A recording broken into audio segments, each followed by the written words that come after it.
800 years ago, he used to hide in the shadows. He laid in wait behind the farmer's shed, watching him work the field until the sun was fully set. He used to take entire lives at a time, sustaining on them, living on them. Under cover of night, two clawed hands reached out and yanked the man into the darkness. Ah! And after the blood-curdling screams, there was nothing but silence. He would suck time from people in the blink of an eye, leaving them to wonder, where has all the time gone? Forward to the year 2018. A graying man stands up in front of his coworkers during his retirement party. He looks at his watch, an opulent piece of gold, a present from corporate for a job well done.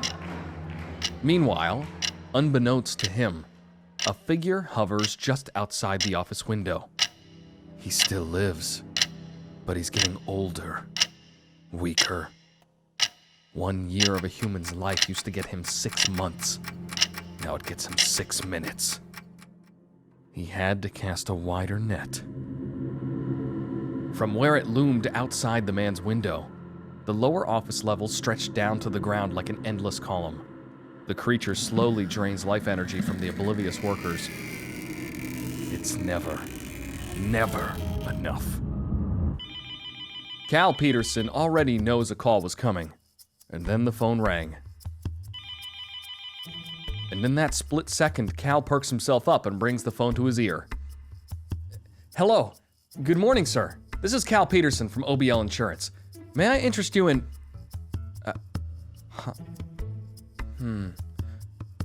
Okay. It was the same exact words he said on every single call, as he had to read from a script, attempting to get them to purchase some life insurance. All right, thank you. We'll be in touch. Goodbye, he said before he closed yet another call. The fake smile fades from his face, and with a sigh, he stares off into the distance, lets his mind float. Is it 5 o'clock yet? Beyond Cal's cubicle are another row of cubicles, each with a person set in it, burning their energy away just like Cal. And beyond that row was yet another one full of the same people, an endless row of ringing phones. The drive home was going at a turtle's pace, and it didn't help Cal at all. Almost home. Several minutes and curse words later. Hey, honey, Cal says to Katrina, his wife. Hello, darling. How was your day? It was really boring. It's so draining. I have to put on this fake smile on my face because the caller can tell when you're not smiling. Katrina always had a way of cheering him up. Don't worry too much, honey. It might not be like that forever. And for now, we can cook up some food together to cheer you up. Katrina's eyes widened as Cal jokingly began to sing the song on the radio word for word. Well, maybe give or take a word, which only made it that much more special to her. After eating, they retreated to the couch and snuggled up for a movie. It's getting late, Katrina said as the credits to the movie started to roll. It's not fair. I only get a few hours a day with you, he says. I know. Come on, honey. Let's head off to bed. Cal turns back to the TV, enjoying the darkness on his tired eyes. He stands up and looks out the window. He sees other people in their houses, still eating or watching TV with their spouses. He breathes in deeply through his nose before he let out a sigh as he drifted off in thought. Why can't we have more of this and less of tiring work? The next morning. With a yawn, Cal lurches his way to the sight of his lovely wife having just finished making coffee and all dressed up for work. She always had an energy about her. She loved her job. Good morning, sleepyhead. Happy June, she says, grinning from ear to ear. June? That's weird. It was just March. Where did the time go? He replies with a chuckle. Well, gotta head off to work, Katrina said. Cal just can't help but smile, and even felt his grouchiness dissipate in her presence. However, it faded every single day she left for work, leaving him alone in the house as he prepared to get ready for work himself. Just when he was heading out, Cal couldn't help but look out the window again and see everyone else getting into their cars and going to work. What if I didn't go to work today? He thinks, pondering the notion of not going to work before he caved. And with another sigh, Cal opened the door and proceeded to his car, heading off for work. What if? Another day, another morning. Happy October, Katrina said. October? It was just June. Katrina's face scrunched up sadly. Time really does fly for you, doesn't it? She asked. Cal looked up at her with a mix of sadness and frustration. Yeah. And it went on and on. Happy January! Happy March! Happy June! And all he could do was smile despite the misery inside. I have got to do something about this, Cal said, as he watched Katrina driving off for work as always. Hey, Cal, make this short. I have an important meeting to attend to. You wanted to talk to me about something? Said Cal's boss. His name is Mr. Keeper, a man who, in spite of his usual dismissive tone, was actually rather affable today. Yes, Mr. Keeper. I need a week off, Cal said. My wife and I want to celebrate our anniversary with a cottage stay. Quaint and quiet, Cal added. Well, that should be all right. Tell Jerry to take your calls for now. Oh, and congratulations on another married year. Enjoy your time off, Mr. Keeper responded. After his shift, Cal's drive home felt like much longer than usual. The gridlock had him almost thinking about ditching his car. He eventually made it home in one piece. Finally! Jeez, that traffic was insane today. Whoa, you're home early, Katrina said, as she walked out of the bathroom to meet Cal in the hallway. How was your day? I asked for a week off. I need to spend some time alone. I'm gonna go up to the forest tomorrow, get some fresh air.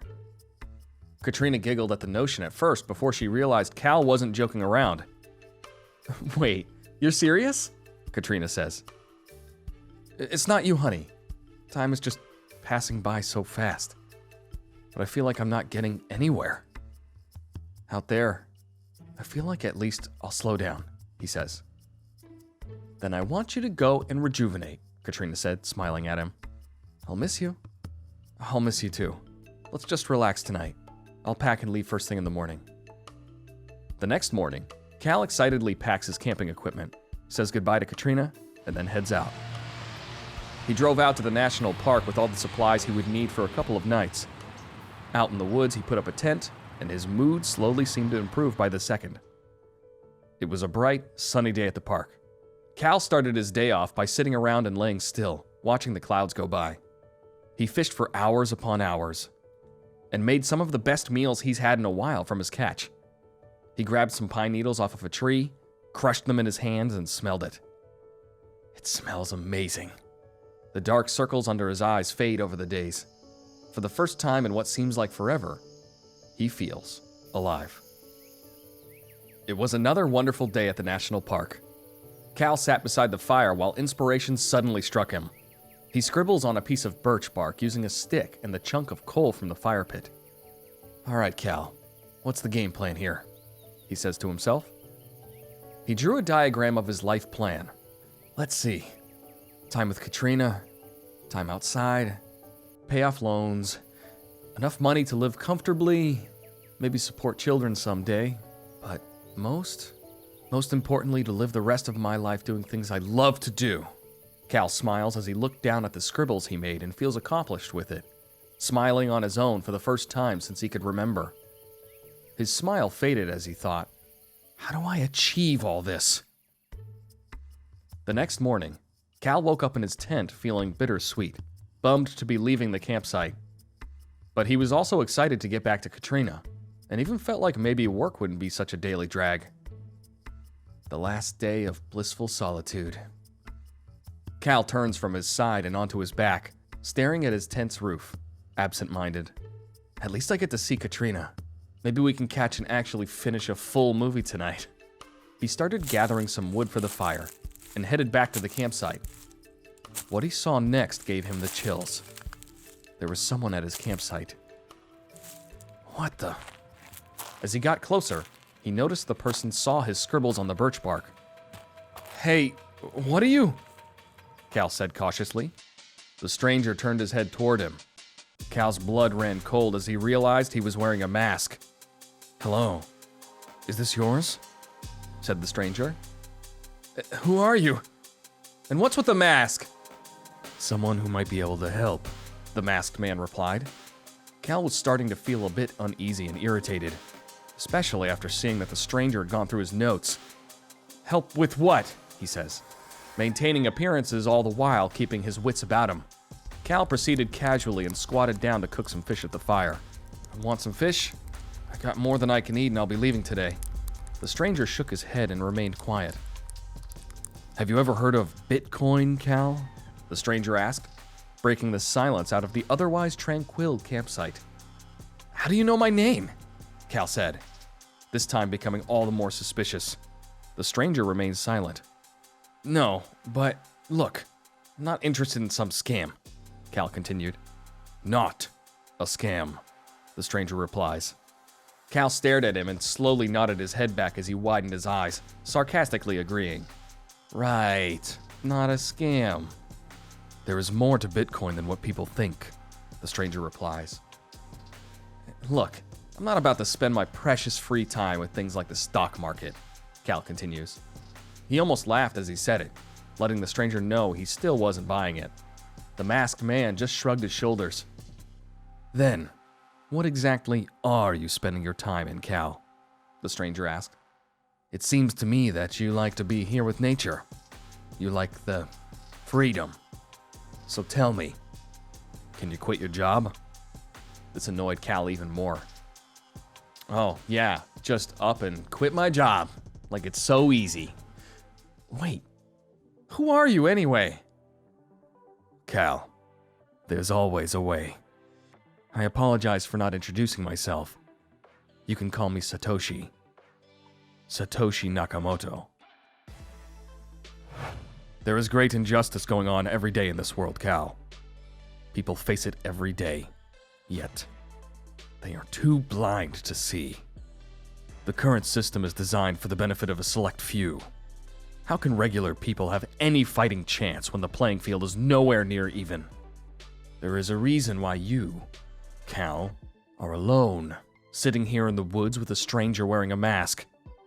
With the way the system is currently set up, if money equals the time we spend working, then those in control are stealing your time, stealing your life. The stranger continued as Cal begins to feel less suspicious. But there is a way to give back to the people, those who really need it the most, a way to even the playing field. I call it Bitcoin. Wait, Cal said.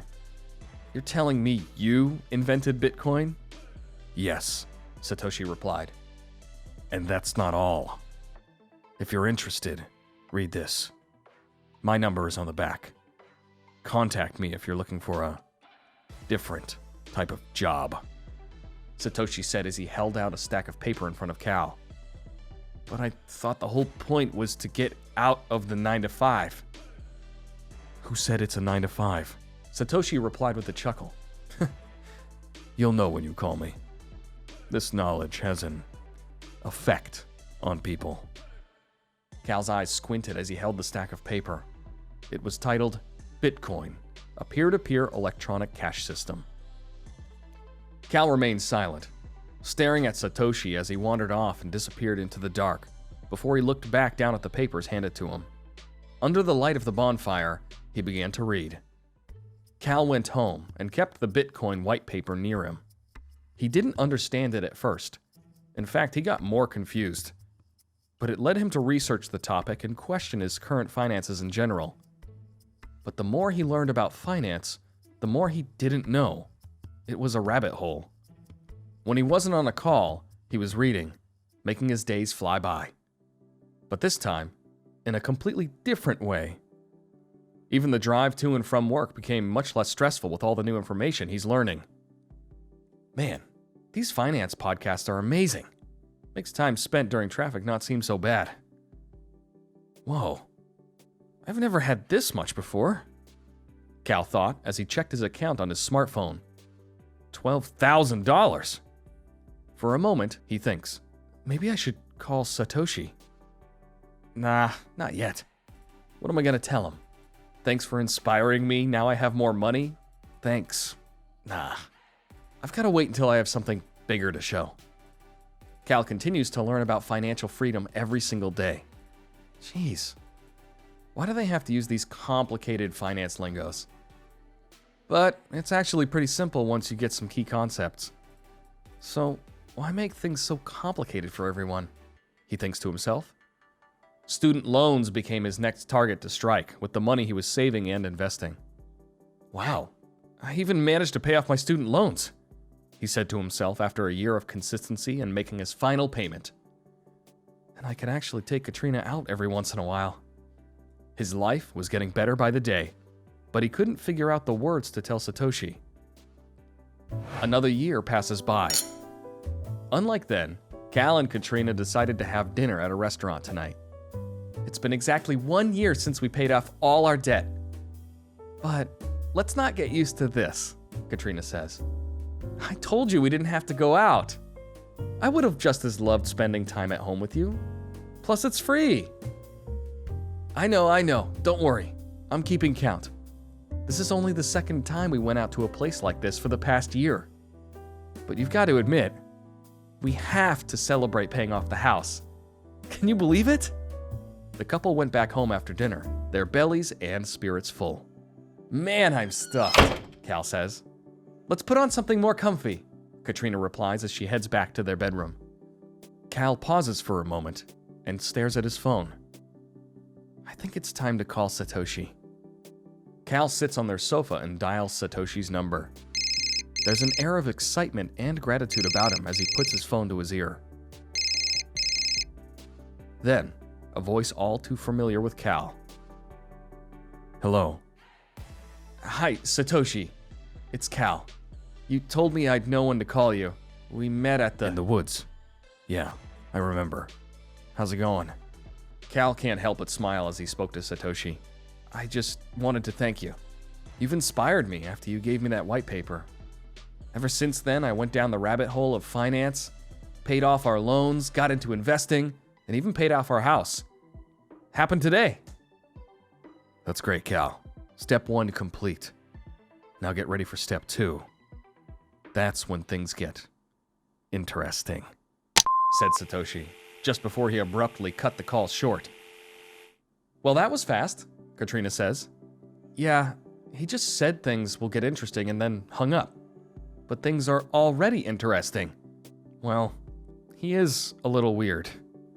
Cal and Katrina were able to just kick back and relax. At least Katrina and I have more time together. Finally. Katrina was so happy that Cal had been getting into personal finance, and he had been teaching her too. Does time still fly? Katrina asked as they sat on the couch. Yeah, but now it's because I've been enjoying myself.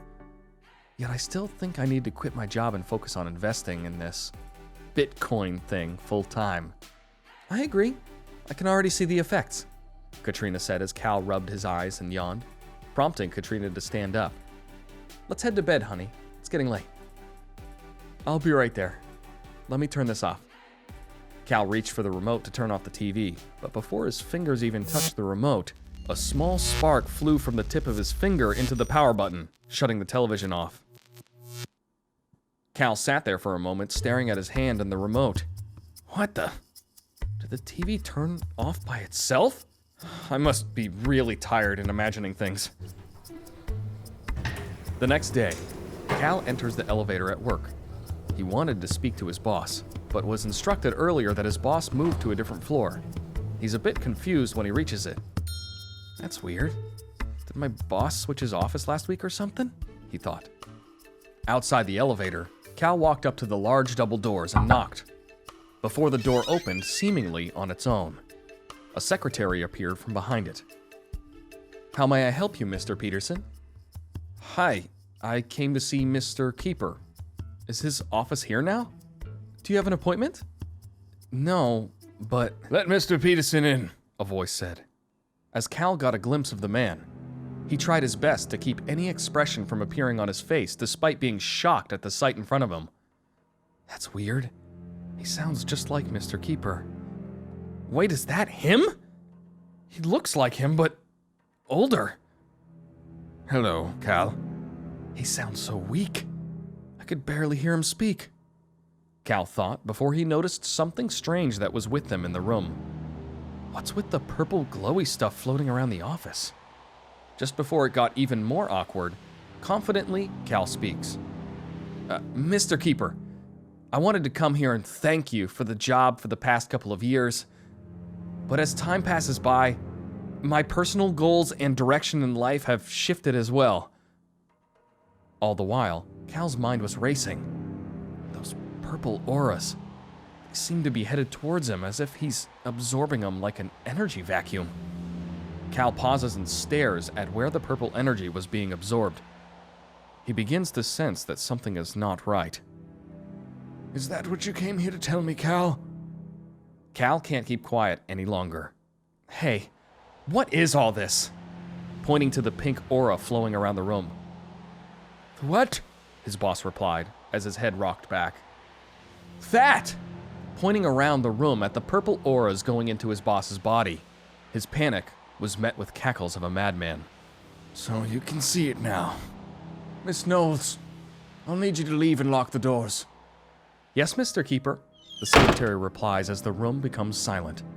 A cold chill ran all over Cal's body. Let me tell you the truth, Cal. I am the Time Stealer. Cal's eyes stayed focused on the boss, not blinking once. The purple auras lurching around in his peripheral view. The auras you see are people's time. I feed on it like you do with food. It sustains me. I can see the resemblance with vampires easily, Cal answered, his gaze shifting into a glare. Cal's rage boils over and feels a tingling sensation from his hands. Yellow sparks appear and jolt around them. So you're telling me that you've been stealing years from my life? How many people's lives have you stolen? How old are you?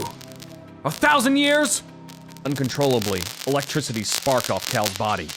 As his anger skyrocketed, more electricity covered his entire body. Enraged and with only one thought coming to mind, Cal unleashed the pent-up energy inside him in an electrical beam of energy directly at Mr. Keeper. Whoa! Whoa! I'm sorry. I don't know what's gotten into me. Are you okay, Mr. Keeper? My turn. The Time Stealer's hand, charged with energy, unleashed a beam of purple energy towards Cal. Cal manages to dodge the attack quickly. Instinctively, Cal fired off another beam of electricity at the Time Stealer, but he dodged to the side. And then, with one swift motion, the Time Stealer lands a charged uppercut right into Cal's gut. Is that all you can do?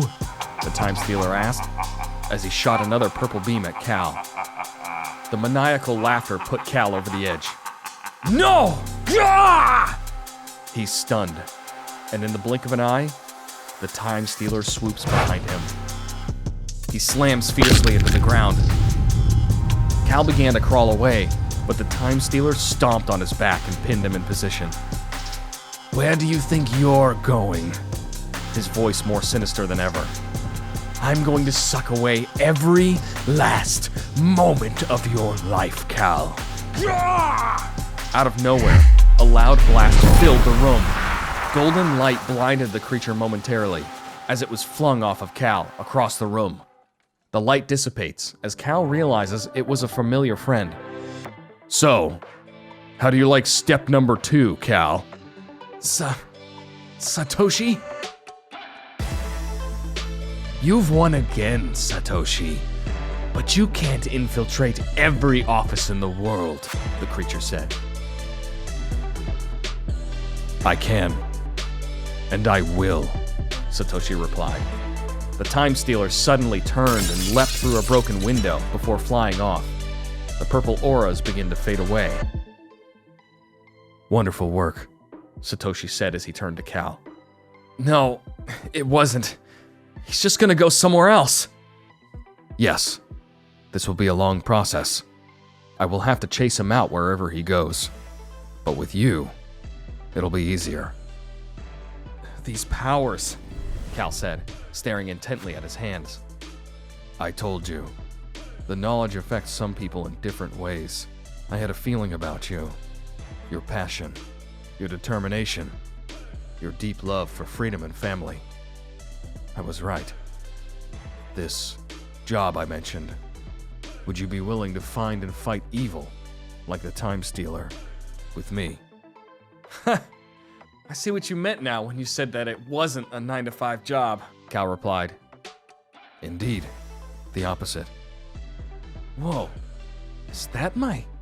Satoshi pulled a golden book from what seemed like out of nowhere before he held it out for Cal to see. I'll need a captain for my team. Cal turned from ecstatic to shocked all in a matter of seconds as he watched Satoshi toss the golden book out of the broken window. He stared at Satoshi for a moment, and in one fluid motion, he felt Satoshi's hand pushing him out the window after the book. Satoshi! His heart pounds as he flails his arms and legs mid-fall, and in the blink of an eye, Cal is able to grab a hold of the book mid-air. He clutches onto it tightly, despite his panic, and closes his eyes to brace for impact. A few moments pass as he realizes the wind wasn't blowing by him anymore. Everything was still, like he weighed nothing at all. He opens his eyes. I am flying! Cal let out a joyful shout before flying back to the office, where Satoshi stood waiting. He lands gently on the office floor. I'll be your captain, Cal says as he shakes Satoshi's hand. Then I'll build your team. Captain Bitcoin smashed through another window and flies off into the sky.